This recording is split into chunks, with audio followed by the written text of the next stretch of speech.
नमस्कार, मैं अंजना और आप देख रहे हैं कर्म कसौटी न्यूज। आइए रुक करते हैं आज की बड़ी खबर पर।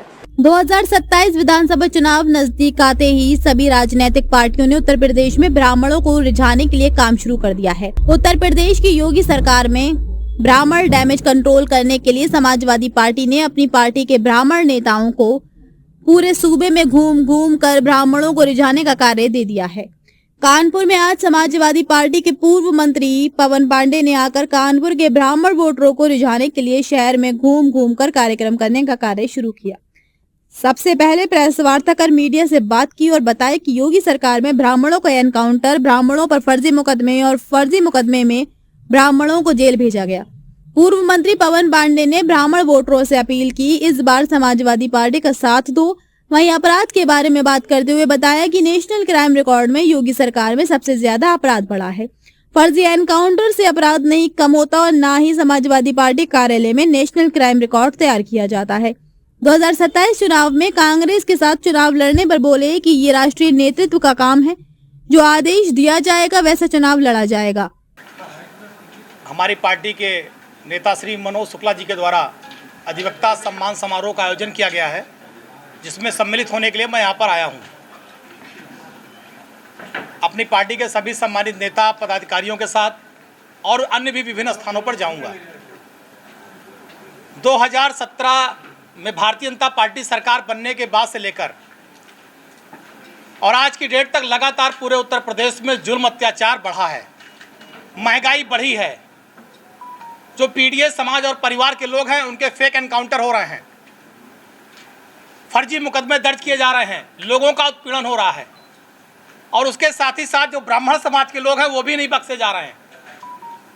मुझे आज कानपुर की धरती पर इस बात को कहने में कोई गुरेज नहीं है कि जो पिछले विधानसभा के चुनाव हुए तो उसमें ब्राह्मण समाज का एक बड़ा तबका भारतीय जनता पार्टी की सरकार को बनवाने के लिए लड़ाई लड़ रहा था, लेकिन आज उनके समाज के लोग भी मारे जा रहे हैं।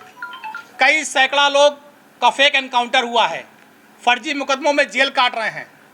मुझे कुछ दिन पुरानी एक घटना याद आ रही है आपके इसी कानपुर की। कोई मंत्री हैं और उनके पति साथ पूर्व सांसद भी रहे हैं, सारे चैनलों पर अखबारों में चला था, रो रहे थे। सोचिए जब सांसद और मंत्री रो रहे हों सरकार में रहने के बाद कि उनकी पुलिस और दरोगा नहीं सुन रहे हैं, वो अपने कार्यकर्ता की इज्जत नहीं बचा पा रहे हैं, तो आप इस बात का अंदाजा लगा लीजिए कि भारतीय जनता पार्टी की सरकार में आम आदमी की क्या स्थिति होगी। भ्रष्टाचार चरम पर है। थाना हो, तहसील हो, अस्पताल हो, जितने भी सरकारी दफ्तर हैं सब भ्रष्टाचार का अड्डा है। आप कोई भी काम इनका देख लीजिए, हर काम में भ्रष्टाचार है। अस्पताल लूट का अड्डा है, तहसीलों में, थानों में भ्रष्टाचार चरम पर है। अखिलेश जी ने बनाया था 100 डायल, बाबा जी ने उसको 102 कर दिया। आज 100 आप घूम रहे हैं तो क्या चीज़ ये मानी जाए कि ये डैमेज जो हुआ है वो कंट्रोल करने आए? मैं समाजवादी पार्टी के पक्ष में अपने भाई बंधु को लामबंद करने आया हूं, उनसे विनती करने आया हूं कि जागिए, अपने इतिहास को पहचानिए, वरना आने वाले समय में जब आपका इतिहास लिखा जाएगा तो लिखा जाएगा कि जब आपके समाज के लोग मारे जा रहे थे, फेक एनकाउंटर हो रहे थे, फर्जी मुकदमे में जेल जा रहे थे, तो आप भारतीय जनता पार्टी के साथ खड़े थे। कम से कम अपने लोगों को बचाइए, अन्याय के खिलाफ खड़े होइए। समाजवाद यही है कि जहाँ पर अन्याय हो उसके खिलाफ खड़े होइए। हमारे नेता श्रद्धेय मुलायम सिंह यादव जी कहते थे कि जहाँ भी जुल्म और अत्याचार हो, जहाँ अपराध हो, वहाँ पर जो आदमी पीड़ित हो उस पीड़ित के साथ खड़े होइए। और पीड़ित के साथ खड़े होने के लिए, न्याय दिलाने के लिए, इस जुल्मी अत्याचारी सरकार को हटाने के लिए आज मैं कानपुर अपने लोगों से निवेदन और विनती करने आया हूँ।